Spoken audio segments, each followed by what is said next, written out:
Sa Showbiz Saksi, ilang programa at personalidad ng Kapuso Network ang binigyang pagkilala sa 43rd Box Office Entertainment Awards ng Guillermo Mendoza Memorial Scholarship Foundation. Kilalanin natin ang mga tumanggap ng parangal sa report ng saksing si Aubrey Carampel.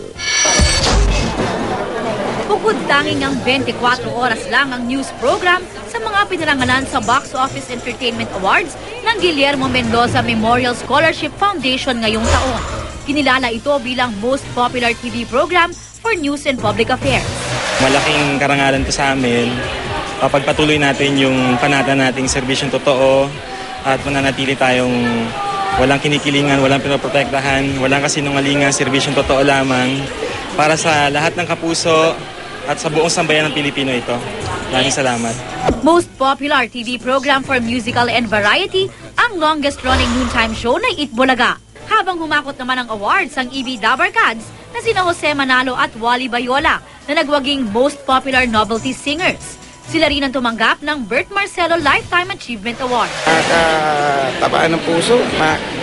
Inspirasyon na naman to. Masaya po. Masaya. Salamat sa Guillermo. Tsaka maraming salamat doon sa lahat ng mga tao na naniniwala sa amin na kalokohan namin ni Wally. Maraming salamat po sa inyo.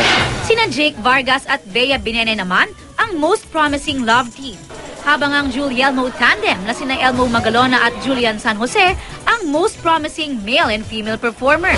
It's another token and it's another blessing na nakuha ko this year. It's really an honor for me to be part of a Guillermo event.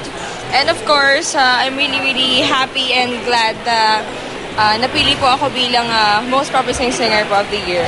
Most promising male star of the year si Rocco Nasino. Habang si Solen Yusak naman ang most promising female star of the year.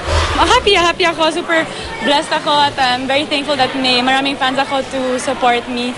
At sana I won't disappoint anyone. Comedy actress and actor of the year naman sina Eugene Domingo at Showbiz Central host na si John Lapus. Twice in a row! So last year ako din ang Best Comedy Actor of the Year para sa Here Comes the Bride. Ngayon naman, dahil sa 3 pelikulang ginawa ko. Iginawad naman kay Laguna Governor E.R. Ejercito ang Outstanding Government Service Award. Habang Global Achievement by a Filipino Artist Award naman ang ibinigay kay Philam Black Eyed Peas member na si Apple Diab. Ako si Aubrey Carampel, ang inyong saksi